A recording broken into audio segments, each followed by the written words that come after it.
much, but there are a couple of contingencies about it. This was a prison island of Rome. And there were two things that they didn't allow. One was incoming mail and outgoing mail. So I don't even know if they had any writing materials that they could have done that with. But that's just one of the things. Most of the scholars and some of the books that I looked at are pretty much in agreement that he probably had the experience while on the island, and then put it down when he came off of the island. They Rome let him out of there eventually. Oh, thank you.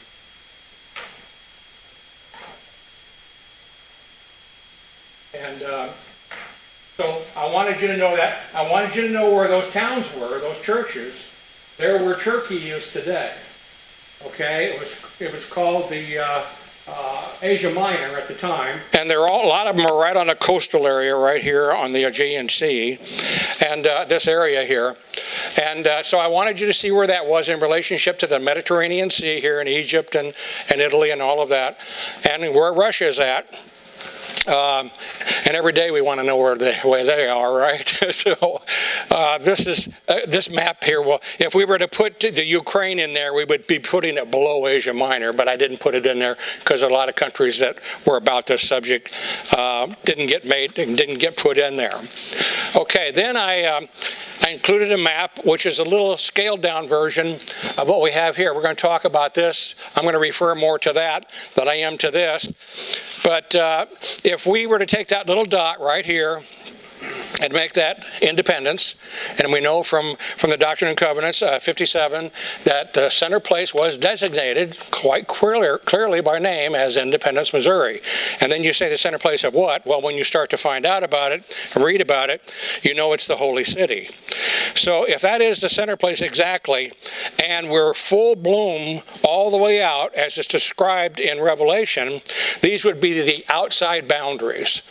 Now, for some reason, when we talk about it, and I'm going to give you a paper on that, I'm going to show that to you in just a second here, that we're not sure exactly how far it goes out when it first gets started. We don't have any indication about that.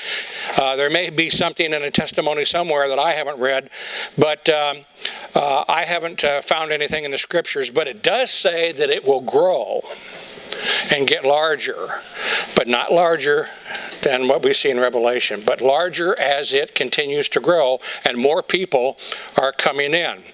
The whole point of this area, as we read the reasons and the process, is to use those gates as entrance for folks that are outside here and the missionary activity that will be coming out of the Holy City. We're going to be doing that for 1,000 years. And there's going to be a lot of activity. And I know the Lord would like to get everybody out here to come into that Holy City.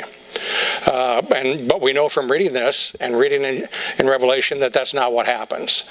But the missionary activity, and there's a one verse that'll come up here shortly in Matthew that tells you that it's very, very important. Two things going on here. One, Satan has no control over the evil on the earth at this time. That's number one. That's a perfect time to go out and do your work, do your missionary work.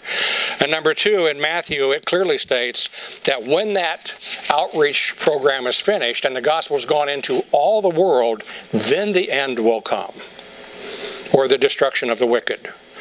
So we know that there is a process involved here, and that this boundary right here, we'll come back to this a little bit later, has some real great significance. Okay, here the next one I had on my group here, it may not be in your pile, but it says Zion will grow in size, and you can read this and it gives you some examples, some quotes from our scriptures as to the fact that it does grow over a period of time, and we're not sure how he's moving all those walls, and we're not even sure how he gets them there in the first place, but we know that they're going to be there. Okay, we're pretty sure of that. I'm going to come back to this other one here. 108 is a great passage because of 5F. He shall command the great deep, and it shall be driven back into the north countries, and in the islands shall become one land. And the land of Jerusalem and the land of Zion shall be turned back into their own place. And the earth shall be like as it was in the days before it was divided. This is an important verse. Everybody says, well, there's evidence that there was a landmass at one time, one landmass, and it says here before it was divided. Now we'll find out about that division process here a little bit later, but this says it's coming back together. It's coming back together. All right? What the timing is on that, we'll wait and see about that. I've given you, I was talking with my friend Marlon here, and I'm happy to see Marlon here today. It talks about the apostles. And these three lists of apostles, groups of 12, are all in the inspired version. And they're all in those locations. And they're all different. There's about, out of 12, there's about 9 or 10 in each one of them that are pretty consistent. There's reasons for that. I don't have those reasons. I do know that in reading some about Dan, that there were some problems with Dan for a while there, and Dan was taken off of one list. But these are the books that you find them in, and I started off with thinking that Numbers was probably pretty good because Moses was the one who set up the camps. He was the one that did the writing in Numbers, and he knew where those tribes belong, and they always set up the same way. On the east, west, and north, south side, they always set up the same way. So I thought he would know. But then I kind of migrated back to Genesis and kind of thought that Genesis looked pretty good too, although I'm not really happy with Levi on that list, but I do like Joseph being on that list. So anyway, there's some likes and dislikes there, and I don't really have any definitive answers for those changes other than the writer themselves and possibly some lists that were put together that we've never seen except as recorded in the scriptures. Now, several years ago, I know that I'm talking to a couple folks here who know Glenn Friend. How many knew Glenn Friend? Okay. And he was a high priest in the church, and I got to know him when we moved here in '98. And in 1981, he had a vision. And I don't know if we've ever talked about this at Coburn, but he had a vision, and the vision was about this, what we're talking about here today, okay? And I want to read that to you because it's got some things in it. It's not too long. And I did not put a copy of this in what I gave you because I ran out of time, and there's 3 pages, and that would have been 120 pages that I wouldn't have time. But I will provide it for you next week, okay? And every one of the papers that I give you, if somebody else is interested in them, when you talk to them about this, the pastor, Sean, will have copies of everything, so they can be copied, okay? All right, let's talk about this vision. This is pretty cool. He received this in 1981. He was concerned about Zion, and he was concerned about his job in the Denver stake at that particular time. He was a consular to that stake, and his dad was trying to get him to come to Independence, and Glenn didn't know what to do.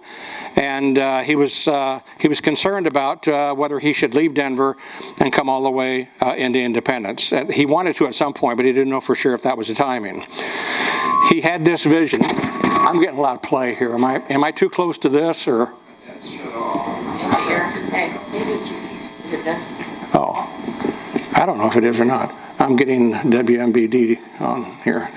They got the playoffs, but other way. No, never. No. If that becomes a problem, I'll take them off, okay? And then you'll hear me, and I won't hear you. That works good at home. I didn't say that either. All right. Here's a vision. And I'm going to stop and tell you what they mean as we go along, some of them. The vision. I stood on top of a very tall building, taller than any around, searching for a way down off the building. I was facing toward the west when my attention was drawn to a large dome-shaped building to the southwest, looking like a large green turtle shell. Now, all of the turtle shell, I'm just going to mention to you that Glenn had never been in Independence for that period of time. He didn't know what that meant. And it was impressed upon me that the turtle-shaped building had great importance. I decided to walk across to the building where it stood, and I noticed that there were sheets of white paper on top of this building where I was standing. They were all different kinds of sizes and shapes. When I got to them, I lost my footing, and I fell off the top of the building, tumbling over and out of control. As I tumbled, I knew I would be dead when I hit the pavement, before I had blacked out for a little time. When I regained my senses, there was an outside power breaking my fall, and I hit the pavement with a small thud, landing upright on my feet. Looking around, there were people coming and going, and I inquired of them, where am I? And they simply answered, if you want to know, go up to the street corner and then you'll know. Well, walking to the street corner, I looked up at the street signs, and this is River and Walnut, where the auditorium's at. But he walked up to the street corner and he looked at the street signs, and they were lit up with little lights. And running north and south would be River, if you and I went down there today, but it was called Center Stake Street. And the street running east and west, Walnut, is now in this vision called Center Place Street. So it's Center Stake and Center Place. Still not knowing where I was, I looked around and on the street to the south, where a large green and white highway sign read Ohio. Still desiring to further pinpoint exactly where I was, I looked back up at the street signs, and they still read the same. My attention was drawn back to the Turtle Shell building, and I decided to cross diagonally when the light changed, to walk in that direction, but a voice spoke and said to me, "You may not get there from here." And looking across the street to the west, I saw a large men's clothing store. And when the light changed, I stepped off the curb to go to the clothing store to the west, when the same voice came and spoke and said, "You may not get there from here." My whole purpose was to gain information as to where I was, for this seemed of utmost importance. When the light changed again, I stepped off the curb and I headed south towards the green and white sign reading Ohio, and I successfully crossed. The light changed again and I walked across to the west.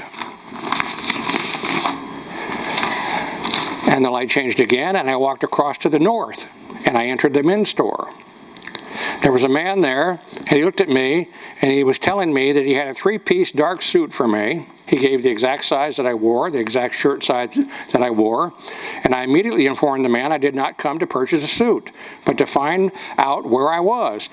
And he remarked he knew that, but that I should take the suit, and he could not tell me the information that I sought. I asked if there was anyone who could, and he said, yes, the man over there in the corner of the store. And he looked to him and he introduced me, and I immediately asked where I was, and the man simply smiled and said, "Do you have enough money to get home?" And I answered and said, yes. He said, "Are you sure? Where do you live?" And I said, "Denver, Colorado." And he said, "That's nice." I inquired again where I was, and he smiled again and began to inform me that the Turtle Shell building I had been trying to get to had my tickets, and all my papers were prepared. I thanked him once more, pursuing my question. This time he answered, "You're in Dayton, Ohio."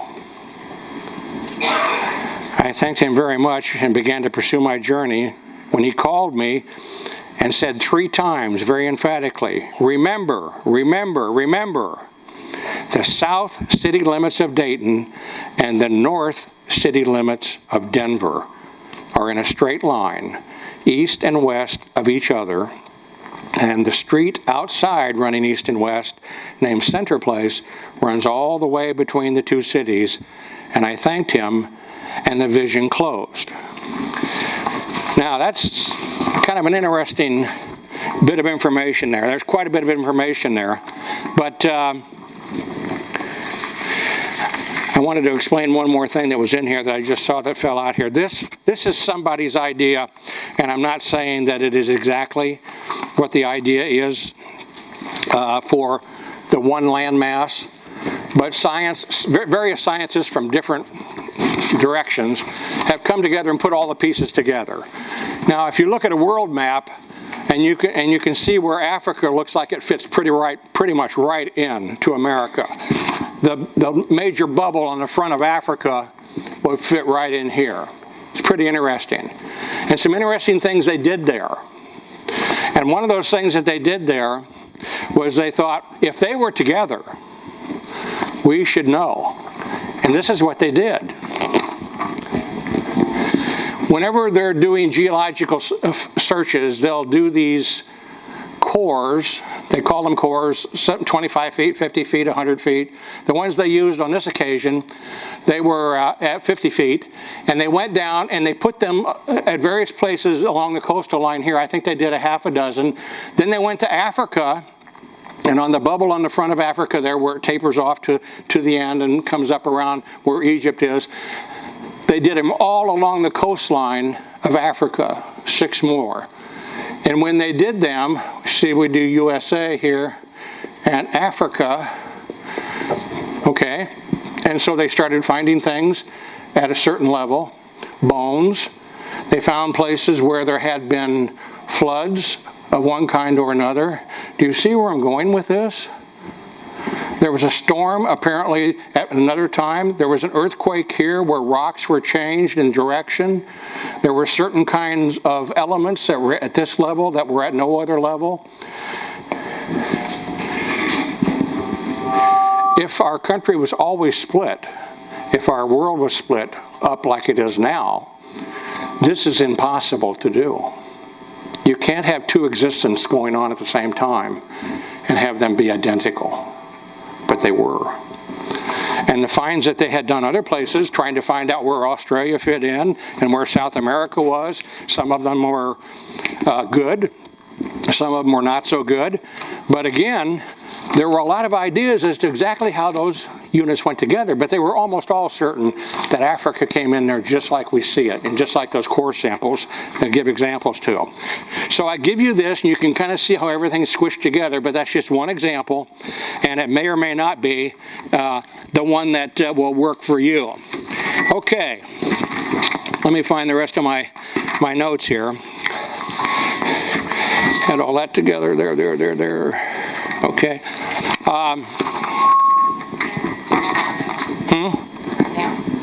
Take them out. Turn them down. You mean like that? I like taking them out. What? We can yell at you. What? Okay, let's talk about this. The turtle shell was unusual because the turtle shell, when you see it at night, even now, it's still green.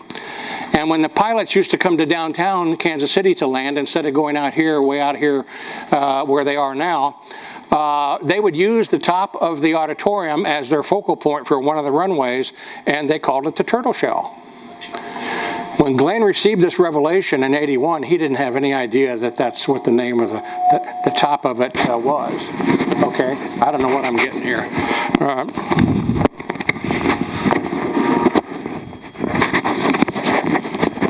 I think it's the adversary. And I'm not talking about the AV guy. All right, I'll try to talk louder. I feel more comfortable with that. They called it the turtle shell. I didn't know that.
sitting in his house one night. It was laying up on the top of a dresser. I didn't know what it was. I said, what is this? He said, that's a vision I had in 1981. I said, what's it about? He said, you want to read it? I said, yeah, I'd like to read it. So he said, well, take it with you. He said, tell me what you think. So I read the whole thing, and I didn't find anything. I wasn't overwhelmed by anything that I was reading. And then I read the part over again about Denver and about Dayton. Then I did some longitude latitude checks. This is where you have no problems. Latitude. Remember, when the first I did it, I ran across here with it. It didn't work. The numbers, they were not on the same plane. I remember it said the warning was, remember, remember, remember. And it's northern Denver and southern Dayton. So I started moving my little finder up a little bit higher in Denver and a little bit lower in Dayton. And the latitude is 39.750 exactly for both cities, those locations. Here and here. And Dayton's a little further down south here. And then they run right across the middle ground here. And I thought, okay, Glenn did not know that. There's no way that Glenn could. He looked at it and thought, well, it's a straight line. I'm just saying it's a straight line. But he didn't know that. So it was pretty fascinating for him. When you look at this map, there are some unusual things about it. If you're looking at one in front of you, you might look at this one here. What do you see up there that looks unusual for you? Or something you notice that you thought, what? Everything's centered. Everything is centered. Everything- 577, it was dead center. Oh. Talks about You spotted this. What's this called? center place. From that spot in Denver and that spot in Dayton, 577 miles to the turtle shell, 577 miles to the turtle shell. Did Glenn know that? Didn't have any idea. So if it's halfway between those two, it's a center place. Now, the walls here are out this far now. Remember, they're going out here. All of this is the extreme. This is the 1,500 mile thing. So Dayton is right about here. We're getting close to beach to the very edge right here. Now, when you were saying centered, Stacy, were you talking about the names here? I was talking about the mileage. Yeah, that's it. Glenn couldn't have known that. Now, when you look this up, especially in Numbers, I would go to the second chapter of Numbers, but it will tell you what the center one was of each of those walls. It doesn't tell you the location of the other two except they're on this wall. They don't tell you whether it's up here or down here near the corner for Manasseh. They don't tell you the same thing with Benjamin, but they will tell you that that center one is the one that you see there, the one that's on your picture. So that's where you start from, and it gives you all the information that you need to know about that. And so I thought that was kind of neat. What else you see? I see something really, it knocked me out the first time I saw it. It includes parts of Canada and Mexico. Those are two good points. Yeah. We've got 32 states represented here. 32. And we've got Mexico and Canada involved. What else? That's a good one. I love the one I see. There's some ocean front. Well, you know, where are most of the problems in our country? On the coastal areas? Where are all the liberals? Coastal areas? I don't know if I should have said that. Anyway, the scriptures tell us that in the last days, if they say he's in the desert, don't go there. If they say he's in secret chambers, don't go there. Where's the largest desert in America? California.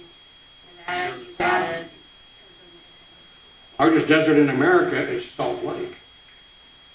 That's a desert. What do they have in Salt Lake that we know about?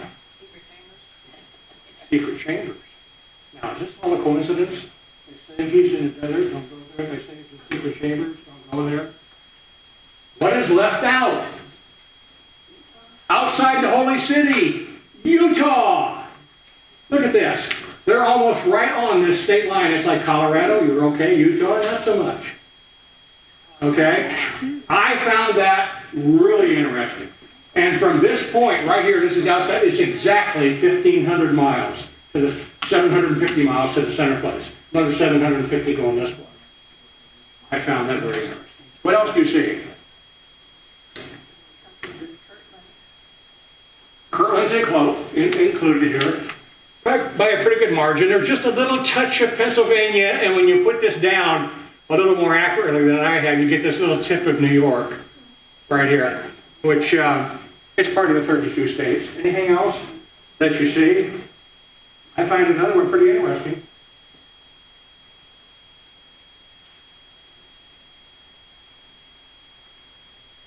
If Reuben's in the right place,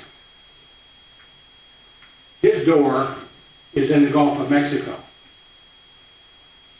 This one could be anywhere. It could be over here on the Florida coast, or it could be out in this water here somewhere. Does that seem impossible to have a doorway in the water? I don't think so. At first it was interesting, but it didn't bother me.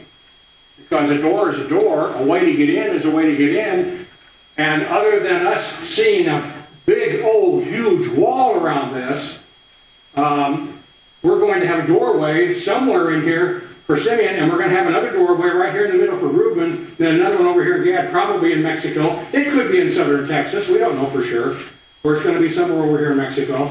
All of these up here will definitely be in Canada. I wanted to point those out to you.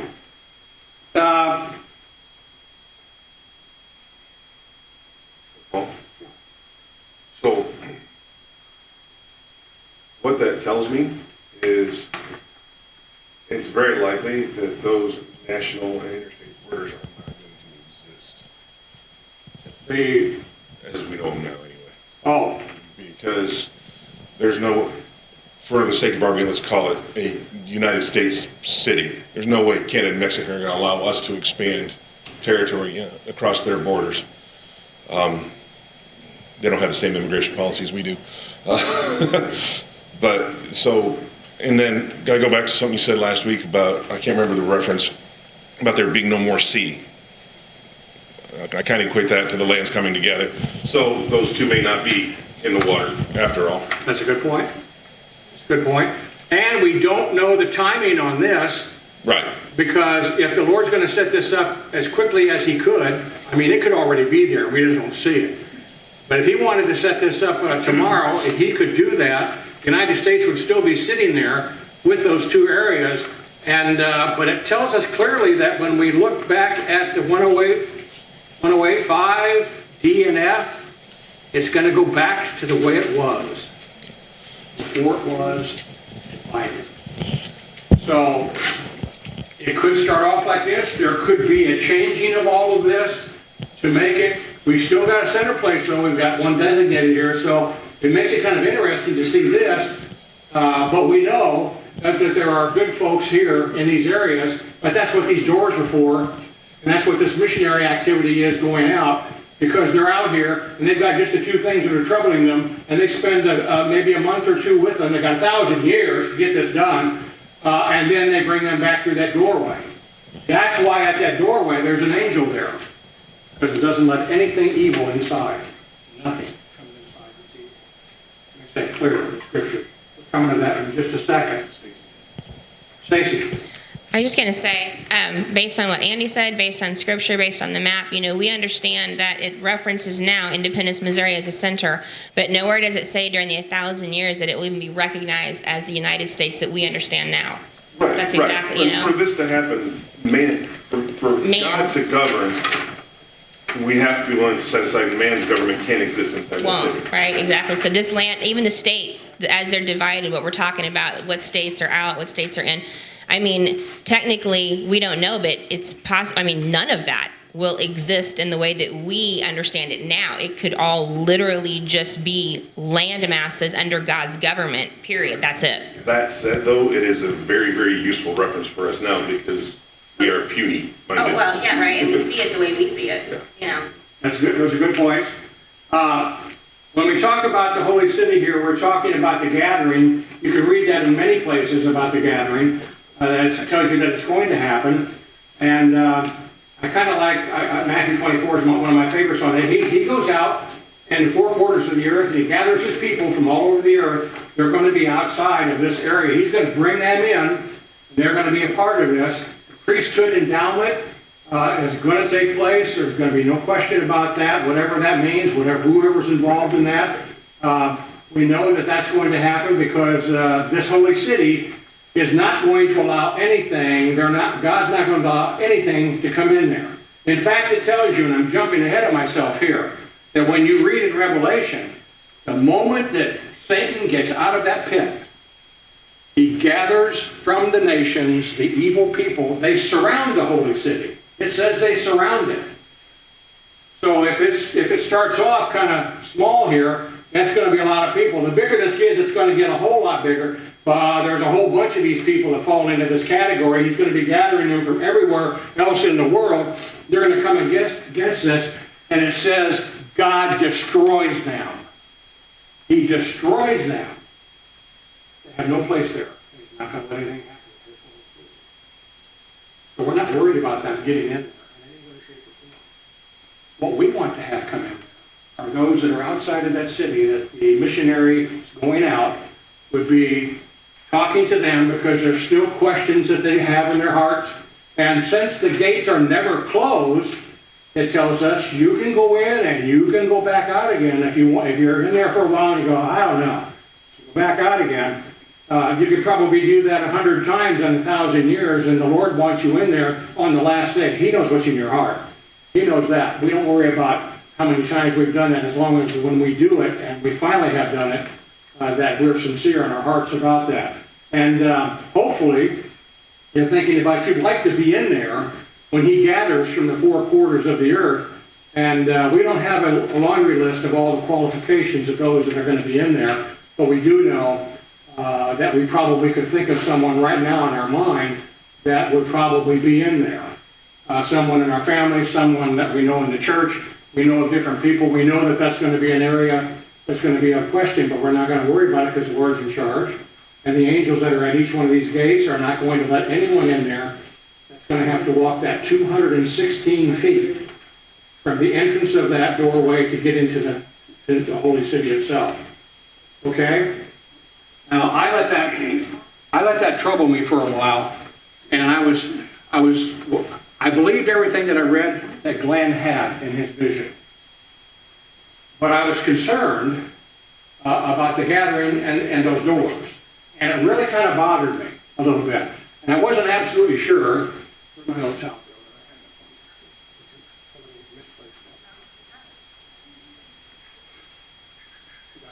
Okay. Here? Nope. Okay, I took a walk. All right. Let me try to do it down here. I had been to Dayton, Ohio a couple of times. But the time that was the most exciting to me was when I Googled it.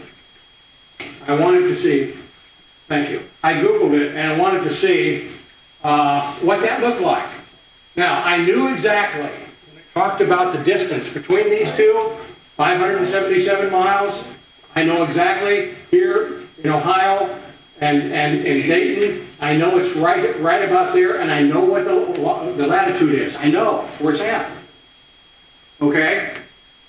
So it said to be sure that you're a little bit south of Dayton, and you can make it work. And so I dropped myself down with Google right on that number. And then I used that little yellow guy down in the corner, and I put myself on the street. Okay, to where you can see everything that's there. At least when they did the pictures for it. And I was standing on the street, and I saw houses in front of me. Normal looking 2-story wood frame houses. And I thought, this is really cool. This is really cool, but I'm looking for a gate. And I turned around, and when I looked in a northerly direction, there was a gate. And it looked like one of these places that had a gate for like an exclusive club or something. write your name off the list or something like that. And I thought it was kind of fancy. It didn't matter what it looked like. It was a gate, and it was exactly where what Glenn said it was going to be, and where the scriptures tell us it was going to be. That center plate, we're assuming that this is the center door, is right on line with Judah. Where's that? Dayton, Ohio is right in here, a little bit south of Columbus, and it's right in that area. Okay, now that part alone is pretty interesting. When I started to pull back on the camera and I started looking, and it was like a campus. It was like a place, and there was nobody there. All these really nice-looking buildings. They looked like apartments or dorm rooms, and there was really nothing there except those. And I thought it was gorgeous. I thought, what a great receiving area for the people that are going to be coming through that door. Well, I kind of let that go for a while, and I didn't know what I was going to do with the information that I had because I wasn't sure that I was right about it. And so I went back to Google, and I said, Lord, I've got to have something more than just that gate there. I've got to have something that tells me I'm in the right place for this particular vision that Glenn had. And so here was like the entrance to the complex, and there was all these buildings around, really neat looking buildings. There was a church over here, a big building, and then there was an area here that was like a little valley area here. There was another big building that looked like classrooms or whatever. I was looking for verification that Glenn was right. I don't know if you can do this on your computer at home, but you might see the same thing I saw. This is called a little cove right here. And the name of the cove is Glenn's Cove. Is that a coincidence? I was asking for an answer, and I got it. It may have disappeared the minute that I turned that off, but I went back and looked again, it's still there.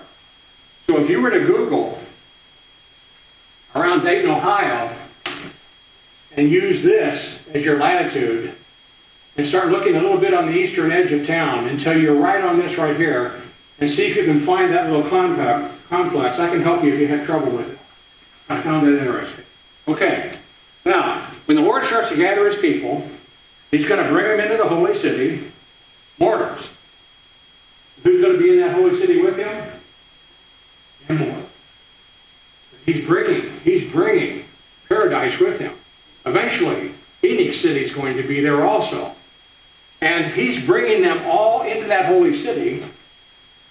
And we're going to have mortals inside of here. My kids at CPRS, when I was down there doing the chapels, they were always asking me the question, well, we're kind of bummed out at my age, because we're not going to get married, and we're not going to have children. And everybody's talking about the Lord coming tomorrow or the next day, and we're really upset about that. Some of the kids, they just said, we don't see much of a future. When I started doing some research about that, it simply told me that as long as this holy city is here, there's going to be mortals and immortals in here. Because the mortals are going to be having children, because it tells us in the scriptures as the children grow, they will grow in a perfect atmosphere. They won't know anything about sin. They won't know what that is. They're growing up in a celestial atmosphere like that. And it also tells us that they will grow to the age of, anybody know what that age is?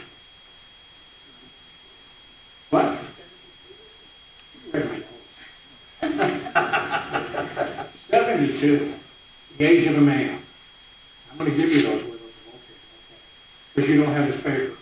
I don't know if I put it down on whatever you might have had. Okay. So if there's little children being born, there must also be marriage going on. Because we're going to go by God's laws.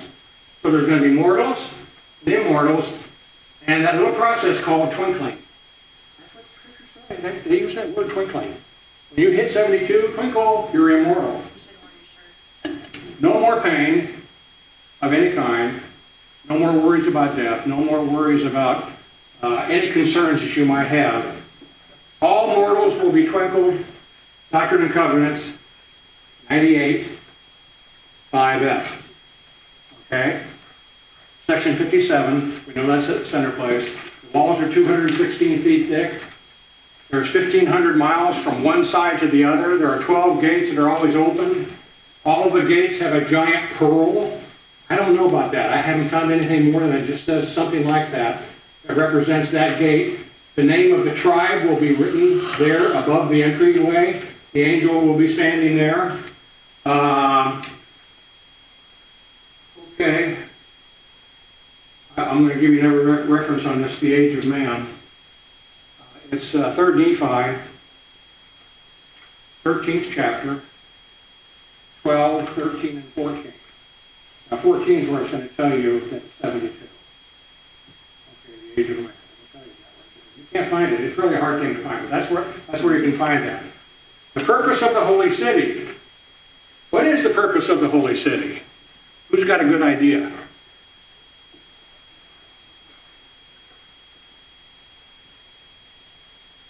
Who's got a good idea?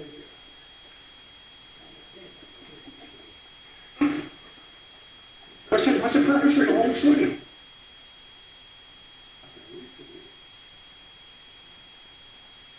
I love it. I love reading this one. And believe it or not, the answer to that question is found in Genesis. What's cool about Genesis? What do they take away from us there and give us back in the book of Revelation?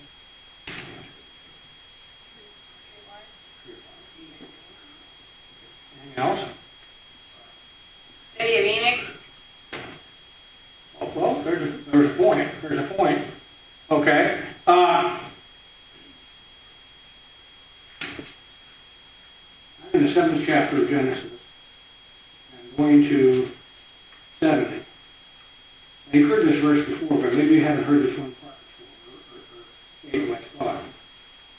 It says, "In righteousness and truth will I cause to sweep the earth as with a flood, to gather out mine only elect from the four quarters of the earth unto a place which I shall prepare." He's going to prepare it. We're not going to do that.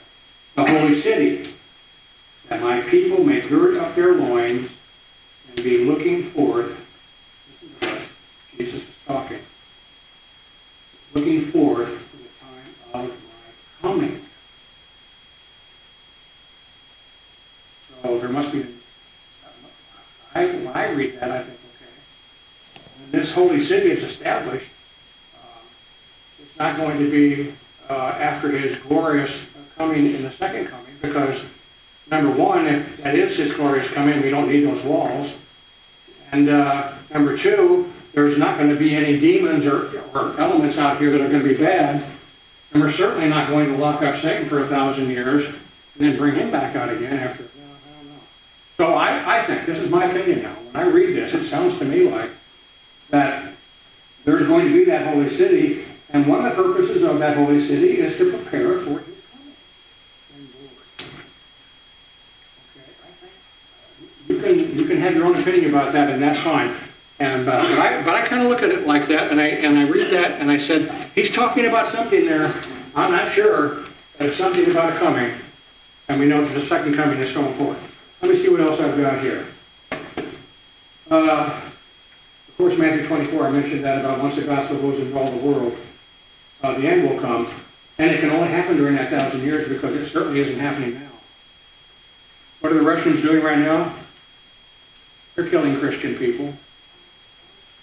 And they're killing people just randomly.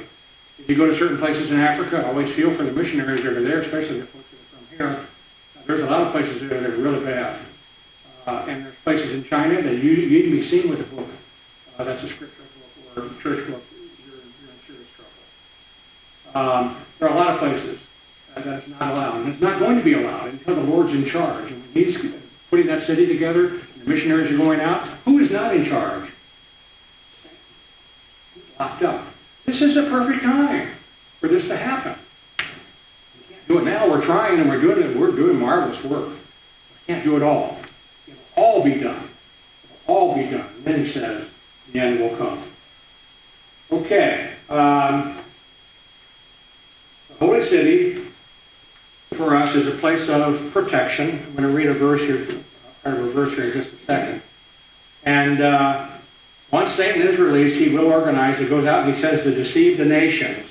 That's an S on the end of that. There's quite a few of them out there that are not very happy with what's going on. And a bunch of them come and circle the city, and they're destroyed. And then in the next verse, the very next verse, God destroys Satan. Okay, so it's coming to an end real quick. Once they perform that will last. Right here in Doctrine and Covenants in the 45th section. It says, the New Jerusalem is a land of peace, a city of refuge, a place of safety for the saints of the Most High God. And it shall be called Zion. And it came to pass that the righteous shall be gathered out from all, among all nations, and shall come to Zion, singing with songs of everlasting joy. And in my opinion, again here, they're singing everlasting joy because they're entering into a celestial atmosphere that they know provides all of these things. And that's just a list of their goodwill, their safety, their refuge, and within the things that they might want to be able to do and can do for the Lord during that period of time. Can you imagine all the things that will be able to be accomplished during that period of time? Who's got an observation about that? I don't have an observation about that, but I have a question. Go ahead. And maybe you just haven't gotten to it yet. So within this city, Satan's been bound. There's marriages, there's births. Those children have not sinned because Satan's bound. And we're told after the 1,000 years, Satan will be loosed for a little while to tempt, because they have to go through the choice to follow God or follow Satan. So is Satan going to be allowed in those walls? So where are those children then? Are they going to be escorted out of these walls to go through that temptation? They're going to the parents of folks that are there. And those are good families. Those are, But they say celestial, but they're Christian, they're believers, they've got strong beliefs within them, and their children do too. They're right there, they're protected by the Holy City. But they would still have to go through There's no missionary activity for them. Where will they be tempted? Where will they be tempted then? They will never be tempted in the Holy City. Never. But then they're never given the choice whether to deny Satan, because they've never known Satan, they've never known sin, so they've never... I think they'll know maybe as much as we do or a whole lot more.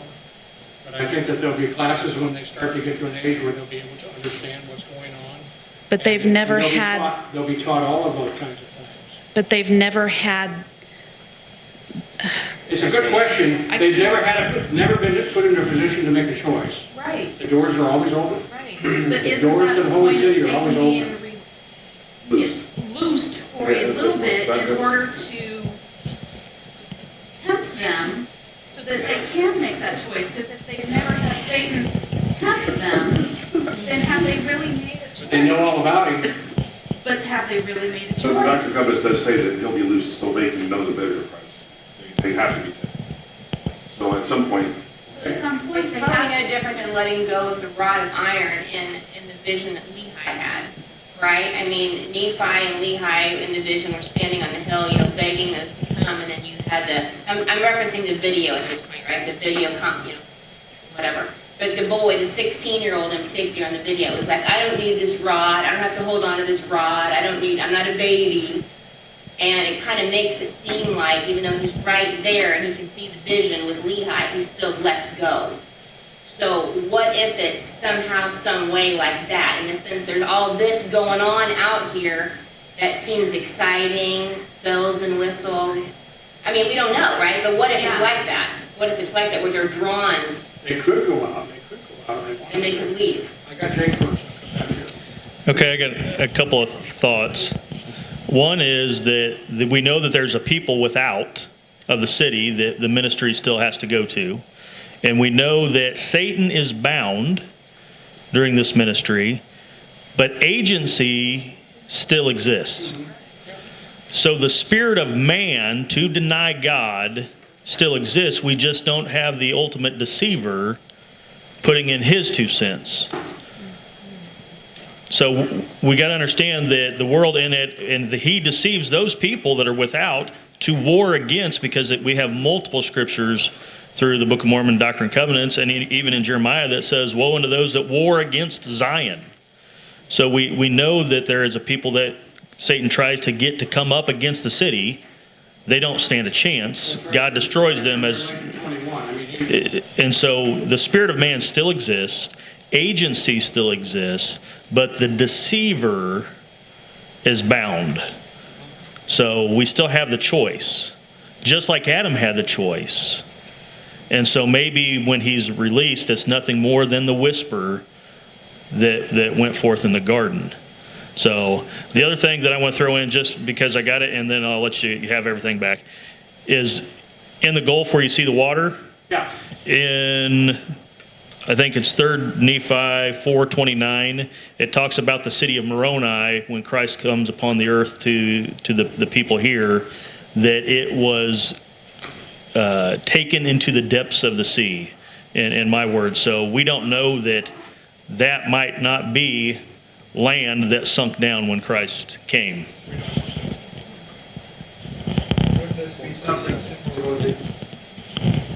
Wouldn't it be something similar to what the Amish go through today, where there are children a certain age and then they're allowed to go out and experience, and whether they stay out or come back into their social? I was just thinking that too. Well, if we have some designation and point of time, people are given celestial glory, celestial glory, celestial glory. Any choices after that? Are there going to be any choices there? I don't know. The other interesting thing is that when you talk about 1,000 years and those who reach the age of 72, they become immortal. They're going to have to go out as well. That temptation, even immortally. If that's what they tell them that they must do, I don't know. Who's got a question back here? One thing I think we're forgetting in this discussion of is Satan going to have influence and all that, is that the scripture doesn't say that sin comes from Satan. The scripture says that we will, or that men as they grow conceive sin in their own hearts. Satan has the power to tempt us, obviously, but sin comes from our own selfish nature, not from any outside source. That's something that especially humanists often forget, is that men are inherently evil. We need the power of God to become righteous. Well, you guys are great today. Terrific. Next week, we're going to talk about all those really weird things, like the Gary monsters, the glassy-eyed people. I can't wait to hear what you say about those things. And what happens with them, and the ones that are riding horses and the ones that aren't. And all kinds of things of that nature. And there's one thing I can promise you, that I'll have no answers for you. Okay? But we will talk about them. Okay, I have that ready for you. I have a little handout sheet that goes through all those various phases. All those vials, all those plagues, all that stuff, we'll talk about all those things. And we shall have some thought pattern to go with, and whether or not you accept it, that's up to you. Okay, thank you. We'll see you next week.